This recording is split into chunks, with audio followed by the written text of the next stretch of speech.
ጤና ይስጥልን ውድ የ38 ሚዲያ ቤተሰቦቻችን፣ በሳምንት ውስጥ ያገኘናቸውን አበይት መረጃዎች ወደ እናንተ ይዘን ቀርበናል። በቅድሚያም የሀገር ውስጥ መረጃ።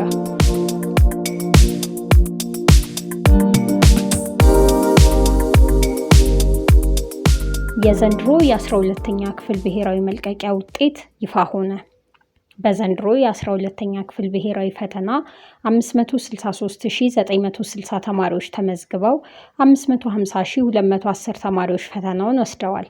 ፈተናውን ከወሰዱት ውስጥ 12.8 በመቶ የሚሆኑት ተማሪዎች 50 በመቶ እና ከዚያ በላይ ውጤት ማምጣት ችለዋል። ዘንድሮ በአጠቃላይ ፈተናውን ከወሰዱ ተማሪዎች መካከል ማለፍ የቻሉት 70544 ተማሪዎች ናቸው። ካለፉት መካከል በተፈጥሮ ሳይንስ 16.5 በመቶ ሲሆኑ በማህበራዊ ሳይንስ ዘርፍ ደግሞ 8.33 በመቶ ናቸው።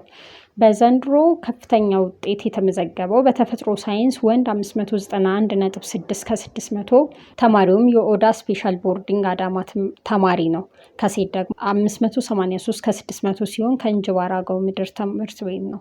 ዘንድሮ ካለፉት ዓመታት ውጤት ጋር ሲነጻጸር የተሻለ ተማሪ ቁጥር ያለፈ በመሆኑ የምንቀበለው የሬሚዲያል ተማሪ ቁጥር ይቀንሳል።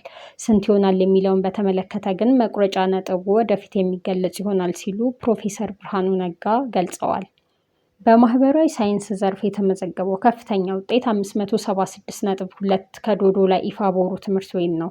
በሴት 569.1 ከቦሌ ሱፐር ሆሊ ሴቪየር ትምህርት ቤት ነው። ተማሪዎች ውጤታቸውን ከሰኞ ጠዋት ወይም ማክሰኞ ከሰዓት ጀምሮ መመልከት ይችላሉ። በውጤታቸው ላይ ቅሬታ የሚኖራቸው ከሆነም 5 ወይም 6 ቀናት ቅሬታ የማቅረቢያ ጊዜ የሚሰጣቸው ይሆናል ሲሉ የትምህርት ሚኒስቴሩ ፕሮፌሰር ብርሃኑ ነጋ ገልጸዋል።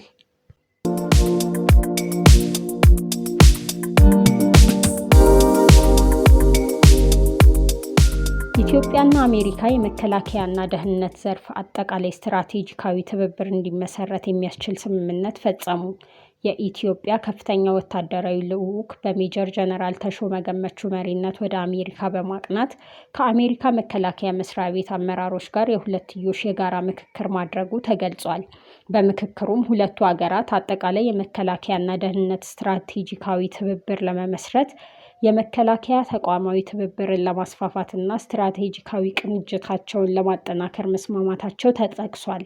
ስምምነቱ በተለይም የሁለቱን ሀገራት ብሔራዊ ጥቅሞችና የጋራ ተጠቃሚነትን ማስጠበቅ፣ የጋራ መተማመንን ማጠናከር እና በአፍሪካ ቀንድ ዘላቂ ሰላምና መረጋጋትን ለማረጋገጥ የጋራ ጥረትን ማጠናከር ላይ ያተኮረ ነው። በሁለቱ ወገኖች የተስማሙባቸውን ማዕቀፎች በፍጥነት ለመተግበርና የመከላከያ ግንኙነቱን ወደ ተሻለና ወደፊት ላይ ያተኮረ ስትራቴጂካዊ አጋርነት ለማሸጋገርም ቁርጠኝነት መኖሩ ተገልጿል። ኢትዮጵያና አሜሪካ ባለፈው ግንቦት ላይ የሁለትዮሽ መዋቅራዊ ምክክር ማዕቀፍ ስምምነት የተፈራረሙ ሲሆን ይህም የመከላከያና ጸጥታ ትብብር ላይ ያተኮረ ነበር።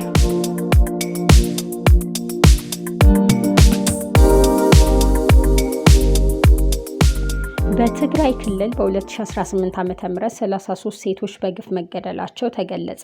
እየተጠናቀቀ ባለው 2018 ዓ.ም ብቻ በትግራይ 33 ሴቶች በግፍ መገደላቸውን የትግራይ ሴቶች ማህበር አስታወቀ።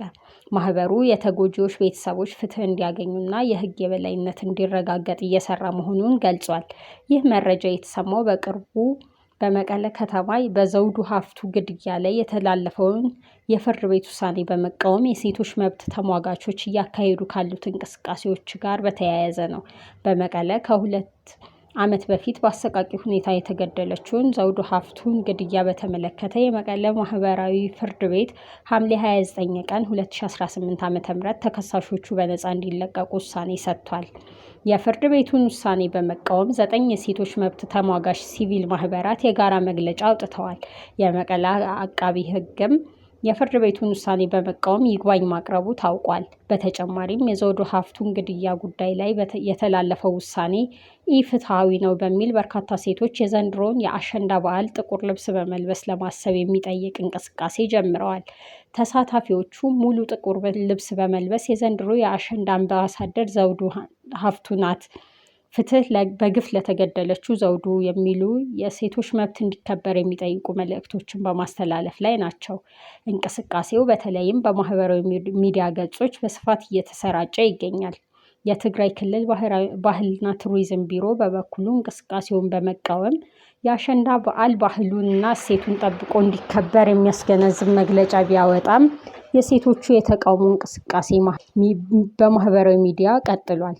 መረጃዎቹን ያገኘነው ከቲግቫ ኢትዮጵያ ነው። መረጃዎቹን ወደ እናንተ ያደረስኩት ቤዛዊት ፍስሐ ነበርኩኝ።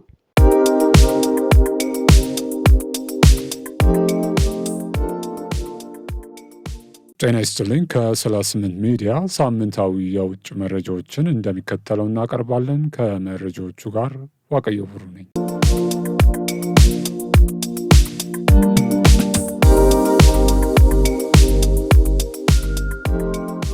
ቦኒያ ኢቦላ ዳግም ከተቀሰቀሰ 100ኛ ቀኑ ተቆጠረ።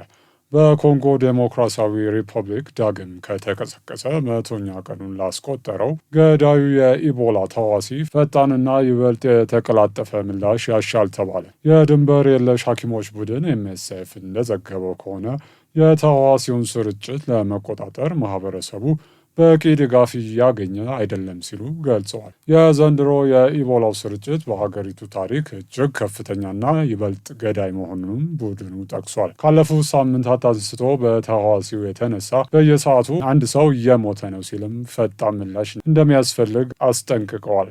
ወረርሽኙ እየተስፋፋ መሆኑን የድንበር የለሽ ሐኪሞች ቡድን ዓለም አቀፍ ፕሬዝዳንት ዶክተር ዳቪድ አብዶልማናይም ገልጠዋል። ለወረርሽኙ የሚሰጠው ምላሹ ሊያቆመው በማይችል መልኩ በፍጥነት እየተሰራጨ ነው ሲሉም አክለዋል። የማገገሚያ ማዕከላት ሕይወት ለመታደግ ወሳኝ መሆናቸውን የጠቀሱት ኃላፊው ለታመሙ ሰዎችና ቤተሰቦቻቸው አስተማማኝ ማገገሚያ ስፍራዎች ያስፈልጋሉ ሲሉ ተናግረዋል። ለጤና ባለሙያዎች ድጋፍ አስፈላጊነት ብሎም ሕክምና ፍለጋ ጤና ጣቢያዎች ለመጡ ሰዎች በተህዋሲው እንዳይጋለጡ ጥንቃቄ ማድረግ ላይም አጽንኦት ሰጥተዋል። ኮንጎ ውስጥ ዳግም የተቀሰቀሰው የኢቦላ ተዋሲ እስካሁን ድረስ ከ5000 በላይ ሰዎች ላይ ሲገኝ ከ2400 በላይ ሰዎች ሞተዋል። ከአጠቃላይ ግማሽ ያህሉ የሞቱት ባለፉት 20 ቀናት ውስጥ መሆኑን ደግሞ የተባበሩት መንግስታት ድርጅት አሳውቋል።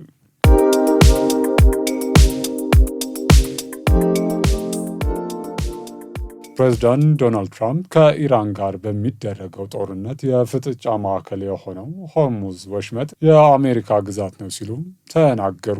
አርብ ዕለት በደቡብ ካሮላይና ግዛት በተካሄደው የምርጫ ቅስቀሳ ዘመቻ ላይ የተገኙት ፕሬዚዳንቱ የአሜሪካም ግዛት ነው ሲሉ ለተሰበሰበው ደጋፊ ተናግረዋል። ከዓለም ነዳጅ ምርት ውስጥ 20 በመቶ ገደማው የሚተላለፍበት የሆርሙዝ ወሽመጥ በኢራን እና ኦማን መካከል የሚገኝ ወሳኝ የባህር መስመር የካቲት ላይ በአሜሪካና እስራኤል ጥቃት የተከፈተባት ኢራን ከወሰደቻቸው የአጸፋ እርምጃዎች አንዱ ይህንን ወሳኝ የባህር በር መዝጋት ነው። በዚህም የተነሳ በዓለም የኢነርጂ ገበያ ላይ መስተጓጎል ሲፈጠር የነዳጅ ዋጋም ከፍተኛ ጭማሪ ታይቶበት ቆይቷል። ትራምፕ በንግግራቸው ከኢራን እስላማዊ ሪፐብሊክ ጋር እንደጨረስን የነዳጅ ዋጋ ከቅርብ ጊዜ ወዲህ ከነበረበት ጭምር ዝቅተኛ ይሆናል ሲሉም ተደምጠዋል። በተጨማሪም ትራምፕ ሀገራቸው ኢራን የኒውክሌር መሳሪያ እንዳይኖራት ማድረጓን ገልጸዋል። ኢራን የኒውክሌር መሳሪያ እንዲኖራት ልንፈቅድ አንችልም ሲሉም ተደምጧል። የኒውክሌር መሳሪያ የመስራት እቅድ አላት በሚል የምትከሰሰው ኢራን የኒውክሌር ፕሮግራሟን የምትጠቀመው ለሰላማዊ ዓላማ እንደሆነ በተደጋጋሚ ገልጻለች። ፕሬዚዳንት ትራምፕ ይህንን ንግግር ያደረጉት በሁለቱ ሀገራት መካከል የሚታየው ውጥረት ዳግም እያንሰራራ ባለበት ወቅት ነው። የፕሬዝዳንቱ አስተዳደር የኢራን ኢኮኖሚን የሚያደቅ እና አገዛዙን የሚያፈርስ ኢኮኖሚያዊ ማዕቀብ እንደሚጥል አስታውቀዋል። ትራምፕ አርብ ዕለት ከጋዜጠኞች ጋር በነበራቸው ቆይታ አሜሪካ ኢራን ላይ ኢኮኖሚያዊ ጫና ወደ መጨመር ብታዘነብልም ቴሄራን ላይ የሚወሰድ ወታደራዊ ዘመቻ አሁንም አማራጭ መሆኑን ተናግረዋል። አክለውም ኢራን ስምምነት ማድረግ በጣም ትፈልጋለች፣ ነገር ግን በእኔ እምነት ትክክለኛውን ስምምነት ለማድረግ አልተዘጋጁም ሲሉም ተደምጠዋል። ገንዘብ የላቸውም፣ የባህር ኃይል የላቸውም፣ የአየር ኃይል የላቸውም። ለወታደሮቻቸው፣ ለፖሊስ አባላቶቻቸው ደሞዝ እየከፈሉ አይደለም። 350 በመቶ የዋጋ ግሽበት አላቸው። ስለዚህ ምን እንደሚከሰት የምናይ ይሆናል ሲሉ በፕሬዝዳንት አውሮፕላናቸው ላይ ከመሳፈራቸው በፊት ተደምጠዋል። ኢራን በበኩሏ በአሜሪካ ለሚከፈትባት ማንኛውም እርምጃ የምትሰጠው ምላሽ አውዳሚ እንደሚሆን አስጠንቅቃለች።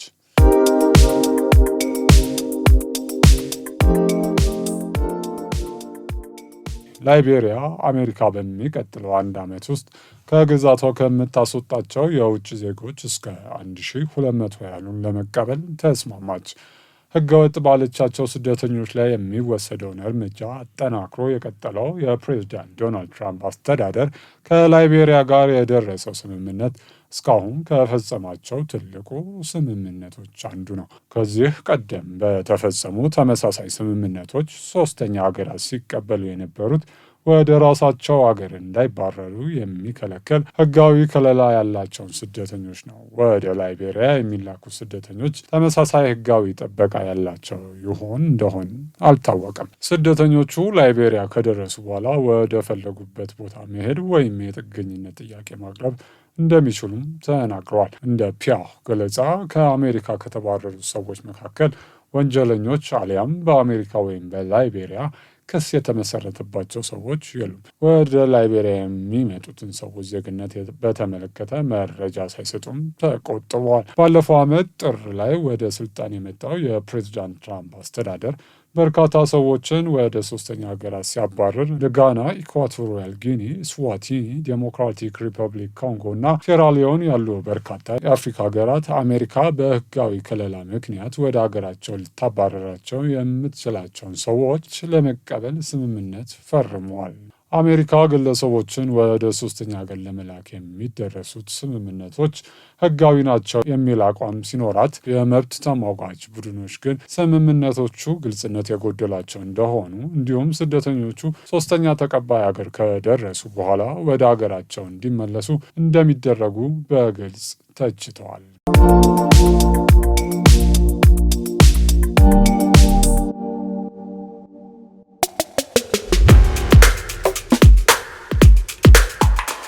ጤና ይስጥልን የተወደዳችሁ አድማጮቻችን፣ ከ38 ሚዲያ የሚቀርብላችሁ ሳምንታዊ የኪነ ጥበብ መረጃዎችን ይዘንላችሁ ቀርበናል። አብራችሁን ቆዩ።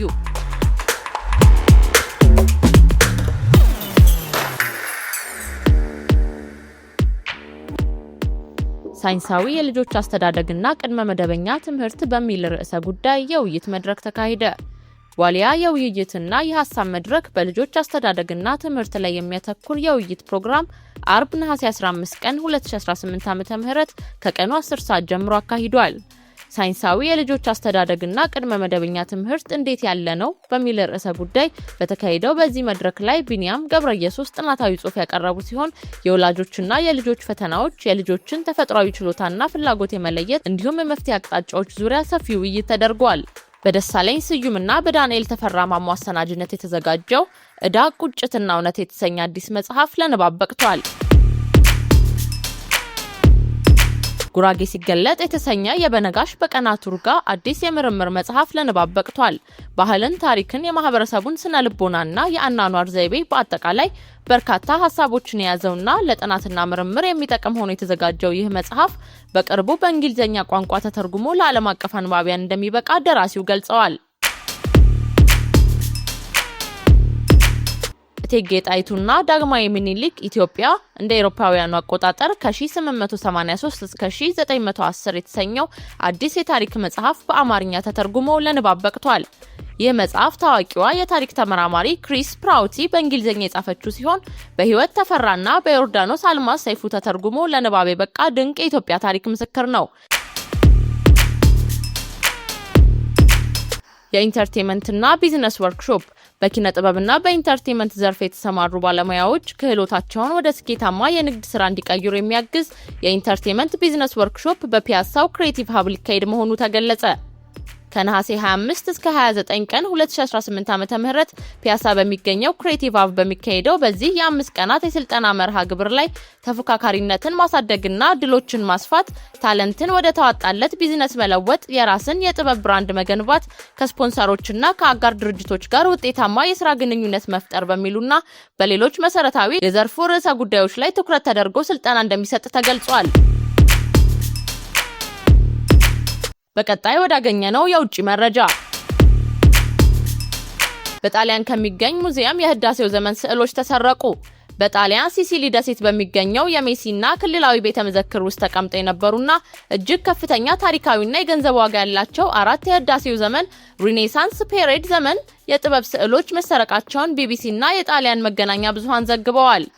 በ15ኛው ክፍለ ዘመን በኖረው ታዋቂው የህዳሴ ዘመን ሰዓሊ አንቶኔሎ ዳ ሜሲና የተሳሉት እነዚህ 4 የዘይት ቀለም ስዕሎች የተሰረቁት መላው ከተማ የፌራጎስቶ ሃይማኖታዊ በዓልና የነዋሪዎች ሰልፍ ላይ ትኩረት አድርጎ በነበረበት አጋጣሚ መሆኑ ተገልጿል።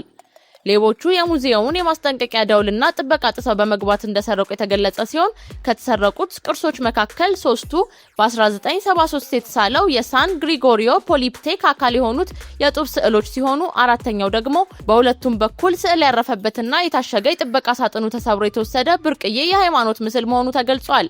ድርጊቱን በታሪክና ማህበረሰቡ ባህላዊ ማንነት ላይ የተፈጸመ ትልቅ ጥቃት ሲሉ የኮነኑት የጣሊያን ባህል ሚኒስቴርና የካራቢነሪ የቅርስ ጥበቃ ልዩ የፖሊስ ኃይል ቅርሶቹ በህጋዊ መንገድ ለመሸጥ እጅግ አስቸጋሪ በመሆናቸው ወደ ጥቁር ገበያና ከሀገር እንዳይወጡ የድንበር ጥበቃውን በማጠናከር ሰፊ የክትትልና የምርመራ ስራ እያካሄዱ ይገኛሉ ሲሉ ገልጸዋል።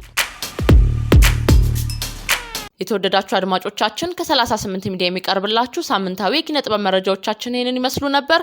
መረጃዎቹን ወደ እናንተ ያቀረብኩት እኔ ጽዮን ወርቁ ነኝ። እስከ ሳምንት፣ መልካም ሳምንት።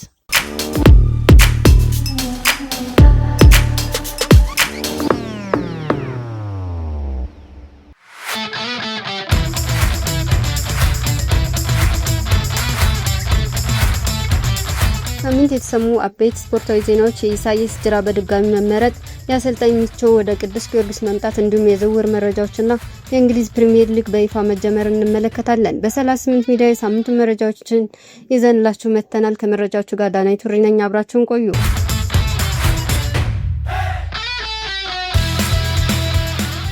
የኢትዮጵያ ፌዴሬሽን ፕሬዝዳንት ምርጫን ስንመለከት በዚህ ሳምንት ፌዴሬሽኑ ፕሬዝዳንታዊ ምርጫ ሲያካሄድም ነበር። በተደረገው ምርጫ አቶ ኢሳያስ ጅራ 94 ድምጽን በማግኘት ለቀጣይ 4 ዓመታት የኢትዮጵያ እግር ኳስ ፌዴሬሽን ፕሬዝዳንት ሆነው በድጋሚ ተመርጠዋል። የባህር ዳር ስቴዲየም ፍቃድን አገኘ። የካፍ እግር ኳስ ማህበር የባህር ዳር ስቴዲየም የዓለም አቀፍ ጨዋታዎችን ለማስተናገድ ፍቃድን አግኝቷል። በዚህም መሰረት የኢትዮጵያ ብሔራዊ ቡድን የባለፈው ዓመት ሻምፒዮን የሆነውን የሴኔጋል ብሔራዊ ቡድን በዚሁ ሜዳም ያስተናግዳል።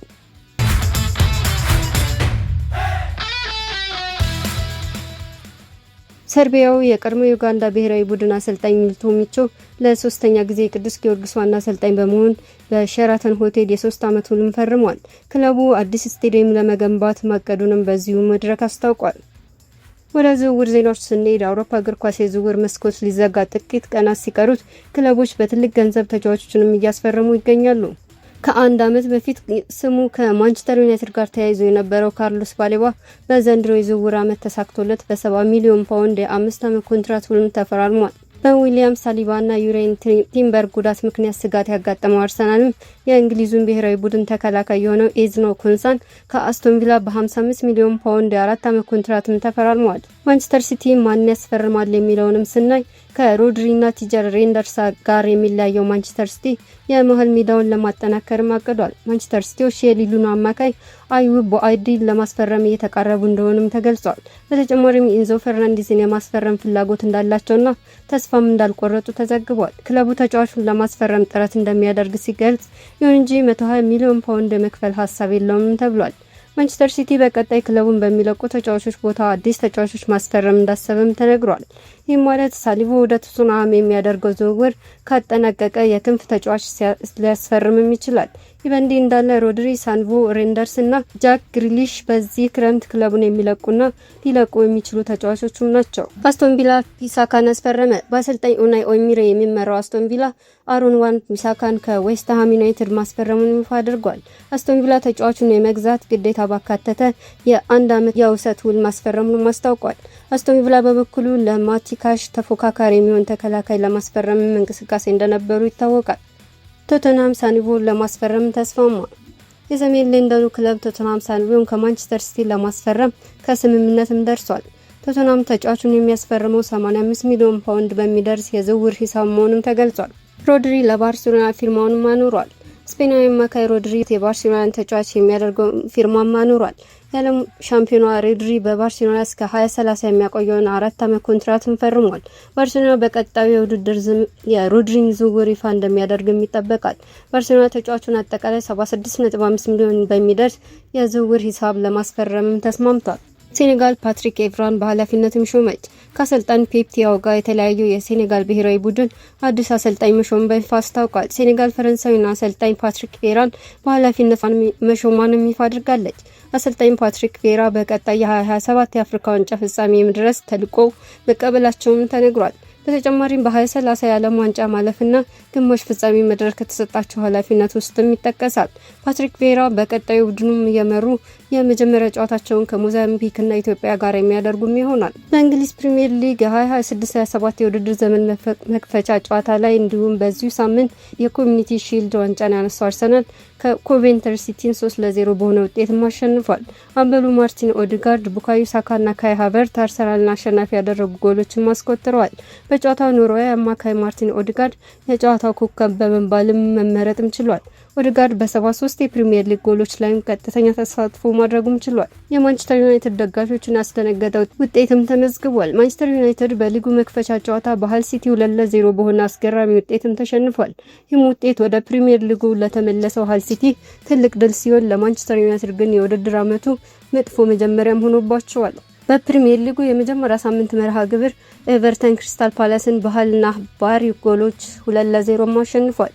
ሊድስ ዩናይትድ በበኩሉ ኖቲንግሃም ፎረስትን በአንቶን ስታሽ ጎል 1-0 ማሸነፍም ችሏል። በሌላ ጨዋታ ኢፕስዊች ታውን ሰንደርላንድን 2-1 በሆነ ውጤት ማሸነፍም ችሏል።